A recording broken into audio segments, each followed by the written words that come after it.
नमस्कार, welcome to Gizmo Yadav. अगर आप जियो, एयरटेल, वीआई या फिर किसी और टेलीकॉम ऑपरेटर के यूजर्स हैं, तब भी आप सब में एक बात कॉमन ये है कि आप में से किसी को भी जो भी आपका डेली अनयूज्ड डेटा होता है वो आपको अगले दिन रोल ओवर नहीं होता, वो आपको अगले दिन यूज करने के लिए नहीं मिलता है। हालांकि वीआई जो कि वोडाफोन आइडिया है, उसमें आपको ये ऑप्शन मिलता है कि अगर आप उनका वीआई हीरो अनलिमिटेड प्लान लेते हैं जो कि 349 रुपीज का है, तो उसमें जो भी आपने वीकडेज में जैसे मंडे से फ्राइडे अनयूज्ड डेटा होगा आपका, वो उसको आपको सैटरडे और संडे में मिल जाएगा। और एयरटेल ने भी अभी कुछ ऐसा ही कदम उठा रखा है जिसमें वो 59 रुपीज का एक एड ऑन प्लान देते हैं, जिसे अगर आप जो भी आप अपना मेन प्लान ले रहे हैं उसके साथ लेते हैं, तो जो भी आपका अनयूज्ड डेटा रहेगा वीकडेज में मंडे टू फ्राइडे, वो आपको सैटरडे और संडे को मिल जाएगा। लेकिन इसमें टर्म्स एंड कंडीशन ये है कि आप अगर उसको यूज नहीं करते हैं सैटरडे और संडे वीकडेज में, तो जो आपका नेक्स्ट वीक होगा उसमें आपको जो पुराना अनयूज्ड डेटा है वो आपको नहीं मिलेगा, वो वहीं पे ही खत्म हो जाएगा। अगर आपने यूज नहीं किया तो वो डेटा आपका वेस्ट हो गया समझो। लेकिन अभी तक कोई भी टेलीकॉम ऑपरेटर ये प्लान लेके नहीं आया जिसमें वो आपको जो भी अनयूज्ड डेटा होता है आपका डेली, वो एक्यूमुलेट होता रहे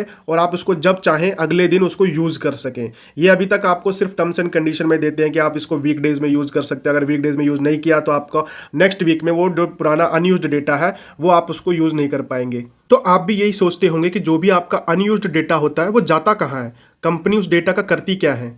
तो इस वीडियो में हम उसी के बारे में बात करेंगे। चलिए शुरू करते हैं। तो समझते हैं कि डेटा क्या होता है। देखो, डेटा जो होता है वो होती है इन्फॉर्मेशन बिट्स और बाइट्स में। तो जब भी हम रिचार्ज कराते हैं तो उसमें हमें देखने को मिलता है कि हमें उस प्लान में पर डे का कितना जीबी नेट मिलेगा। फॉर एग्जाम्पल हमें 2 GB मिलता है, तो हमें ये पता चलता है कि जो भी हमें डेली है उसमें हमें जो भी ऑपरेटर है वो सिर्फ इंटरनेट से 2 GB की इंफॉर्मेशन लेने देगा, मतलब 2 GB की इंफॉर्मेशन है, हम उसको अपलोड या डाउनलोड कर पाएंगे बस। तो इससे ये पता चलता है कि जो डेटा है वो कोई फिजिकल चीज नहीं है या फिर कोई ऐसी चीज जो कि ऑपरेटर के सर्वर पर होस्टेड है और वहां से हम उसको अपने मोबाइल पे कंज्यूम कर रहे हैं। ये तो एक तरीके का डेटा है, इंफॉर्मेशन है, जो कि हम ऑपरेटर की मशीन का यूज करके इंटरनेट से ले रहे होते हैं। और जैसे ही जो भी हमारे प्लान में लिमिट होती है वो खत्म होने के बाद हमारा जो भी ऑपरेटर होता है वो उसको स्पीड कम कर देता है या फिर उस पर रोक लगा देता है उसको यूज करने से। और आपका जो भी यूसेज था वो अगले दिन फिर से रीसेट हो जाता है और आपको दोबारा से आपको एक्सेस करने का मौका मिल जाता है जो भी आपका प्लान होता है उस बेसिस पे।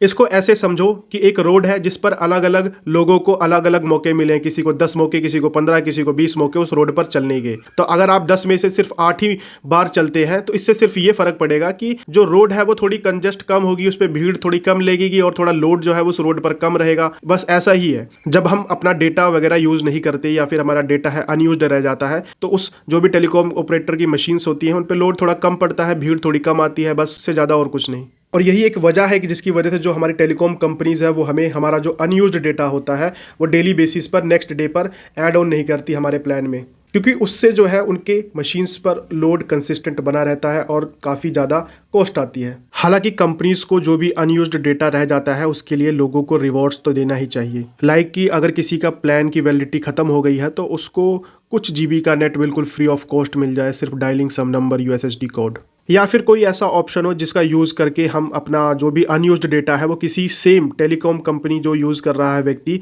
उसके मोबाइल पर हम उसको सेंड कर सके उस डेटा को, ताकि कम से कम हम नहीं तो कोई और तो उस डेटा का यूज़ कर सके। तो कंपनियों को ऐसे ही कुछ रिवॉर्ड्स के बारे में सोचना चाहिए और जो यूज़र्स हैं उनके लिए कोई ना कोई ऐसा रिवॉर्ड सिस्टम लेके आना चाहिए। इसके अलावा अगर आप चाहते हैं कि मैं आपको एक वीडियो बना के दूं जिसमें मैं बताऊंगा कि 15,000 रुपीज़ के अंडर ऐसे कौन सी कंपनीज के मोबाइल फोन्स आते हैं जो कि एमोलेड डिस्प्ले प्रोवाइड करते हैं, तो आप इस वीडियो पर 100 के कहोगे 100 लाइक्स कंप्लीट कर दीजिए, तो मैं आपको वो वीडियो अपलोड कर दूंगा इस चैनल पर। अगर आप इस चैनल पर नए हैं तो चैनल को सब्सक्राइब कर दीजिएगा और बेल नोटिफिकेशन को ऑन कर दीजिएगा ताकि मेरी वीडियो आपको सबसे पहले मिले। और अगर आपको ये वीडियो पसंद आई है तो वीडियो को लाइक करना ना भूलें। मैं मिलता हूँ आपको अगली वीडियो में, तब तक के लिए धन्यवाद।